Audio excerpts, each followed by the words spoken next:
Bom dia, boa tarde, boa noite, aqui é o Will do Mecha Omega e hoje eu vou falar sobre um anime polêmico e divisivo. E vou explorar onde ele acerta e principalmente onde ele erra.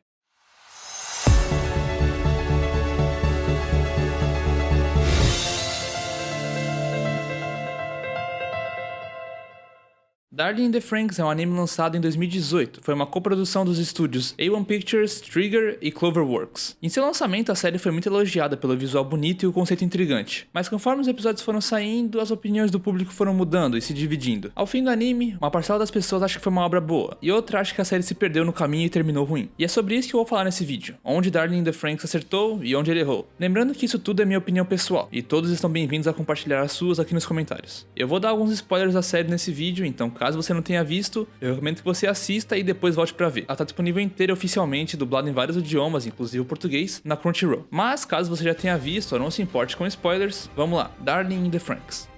Vocês vão reparar nesse vídeo que tudo de bom em Darling in the Franxx vem com um porém junto. E pra começar, o início. A série, na minha opinião, começa muito bem. Pra ser mais exato, os primeiros 6 episódios são muito bons. Eles apresentam o mundo, os personagens e os conceitos da série muito bem. Nesses episódios é onde nós temos os melhores momentos da série e é onde o anime parece mais promissor. Faz você pensar, se o começo é assim, imagina daqui pra frente. E é aí que os problemas começam. Logo após esses 6 episódios, tem uma sequência, ou arco, se quiser chamar assim, que dura do episódio 7 até mais ou menos o episódio 11, que é onde a série resolveu apresentar todos os personagens. De novo. Pode parecer chatice minha, mas quando você parte de 6 episódios constantemente bons para 5 episódios extremamente entediantes e muitas vezes desnecessários, eu considero uma coisa ruim. Não me entendam mal. Eu gosto quando uma série se dispõe a desenvolver os personagens de uma forma mais elaborada, mas o que Darling in the Franxx faz é extremamente desnecessário. Vamos lá.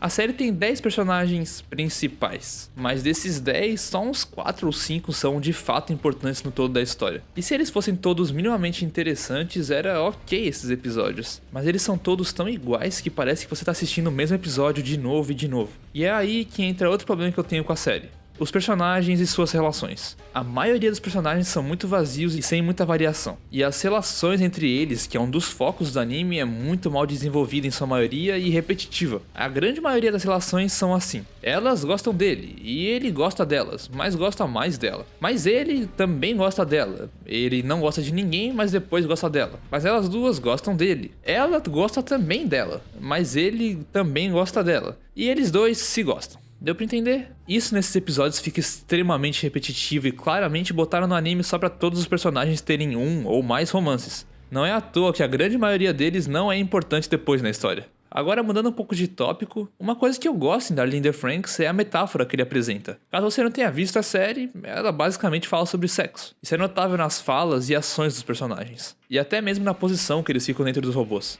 E eu acho esse um conceito muito bom para uma série focada no público adolescente. Eu acho que sexo e sexualidade são assuntos que devem ser mais debatidos e apresentados de forma mais palatável às pessoas no geral. E no começo eu achei até corajoso de Darling in the Franxx tocar nesse tópico, tanto pelo Japão ter a fama de ser um país mais fechado em relação a esse assunto, quanto pela fama de animes serem um pouco exagerados nesse tópico. Mas sinceramente, eu acho que nos primeiros episódios Darling in the Franxx lida muito bem com isso, com muitas metáforas e sinônimos e sem um infame ete muito comum em animes assim. Eu não via problema nenhum nas roupas coladas, até porque eles dão uma explicação relativamente plausível pra isso. As posições e expressões usadas dentro dos robôs são com um claro duplo sentido e que fazem várias metáforas a sexo. E eu estava genuinamente gostando disso na série. Eu amo quando obras conseguem tocar nesse assunto sem parecer forçado ou perderem a mão. Não é à toa que Sex Education é uma das minhas séries favoritas dos últimos anos. Mas, como eu disse, tudo de bom em Darling in the Franxx vem com um porém. E o porém aqui é que, obviamente, a série perde a mão nesse tópico. Com cenas de ete desnecessário, piadinhas sem graças pra agradar moleques de 14 anos, e pra mim, uma das coisas mais ofensivas, o Zorome. Esse personagem é o já cansado padrão de anime, personagem visualmente mais novo, mas que tem a mesma idade do resto, bobão e tarado. A gente tem um claro exemplo disso nos animes mais famosos dos últimos anos, My Hero Academia, com o tão odiado Mineta. O Zorome é quase a mesma coisa. E esse padrão me cansa tanto, principalmente porque ele é assim desde o começo da série. E Darling in the Franxx tinha a desculpa perfeita pra não ter isso. Os personagens do anime literalmente não sabem nada sobre amor, afeto e, é claro, sexualidade. Eles passam alguns episódios se perguntando o que é um beijo. Mas você quer me dizer que esse moleque que não sabe o que é um beijo sente atração por peitos grandes e garotas de biquíni? Mais pra frente na série, os personagens começam a ficar mais familiarizados com esses conceitos. Principalmente pela presença da Zero Two, que já conhece essas coisas. E eu vou dar isso pro anime. Essas coisas acontecem em sua maioria naqueles episódios que eu comentei antes. Mais pra frente na série isso é meio deixado de lado, mas ainda assim é bem ruim quando acontece. Pra mim, onde o anime mais brilha é na apresentação. Os designs dos personagens, apesar de um pouco genéricos em alguns momentos, são muito bons, memoráveis e diferentes. Digo mesmo dos robôs, eu acho o design deles muito bonitos. A animação é incrível, especialmente nas lutas. A direção é bem experimental e boa em sua maioria. Mas o porém aqui é que isso vale pros episódios mais importantes da série. Nos demais episódios, o anime se torna mais padrão. Mas não acho que a apresentação fique ruim em algum momento. Só não mantém o mesmo nível durante a série toda. Mas isso por si só não é uma coisa tão ruim assim, é normal. Ainda na apresentação, a parte musical e sonora da série é muito boa no geral, principalmente com as aberturas e encerramentos. Agora o ponto talvez mais polêmico de Darling in the Franxx, a história. Como eu já disse, eu gosto muito dos primeiros episódios da série. Eu acho que eles são o ápice da história aqui. Depois disso ela tem alguns pontos altos, mas em sua maioria são bem baixos. Eu já mencionei os infames episódios de desenvolvimento de personagens, mas os que vêm depois desses são tão...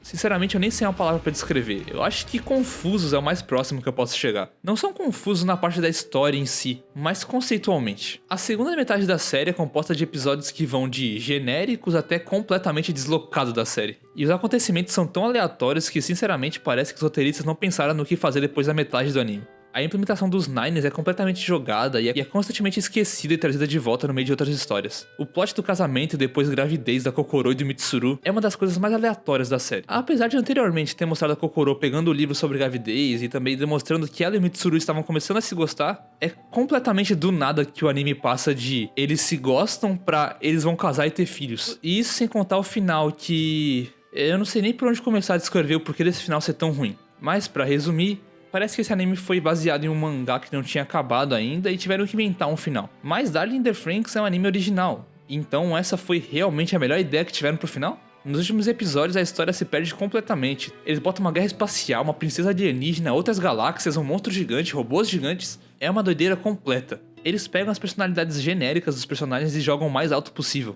De repente todos eles são as pessoas mais expressivas e melodramáticas do mundo. E pra finalizar com chave de...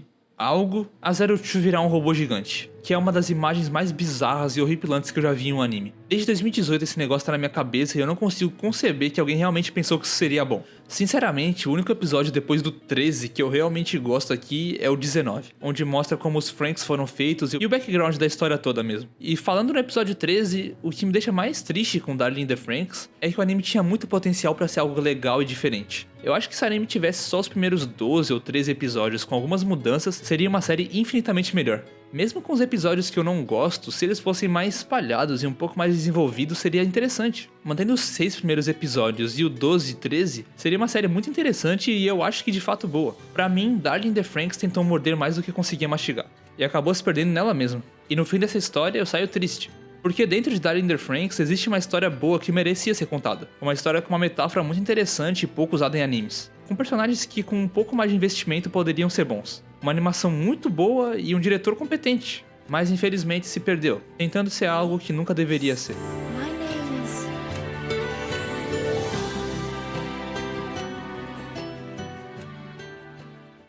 No mais foi isso. Se vocês tiverem outras visões sobre a obra, deixem nos comentários. Lembrando, mantenham a discussão amigável e saudável. Então, espero que tenham gostado do vídeo. Se gostou, deixe um like, que ajuda muito o nosso canal. Inscreva-se para não perder nenhum vídeo. Nos sigam nas redes sociais, é @mechaomegapod em todas elas. E nos apoiem no Catarse se puderem e quiserem. É catarse.me/mechaomega. Inclusive, queria agradecer aqui nossos apoiadores, Pietra Flores e Guilherme dos Santos Souza. Um beijo. Então foi isso, obrigado pela atenção e até a próxima.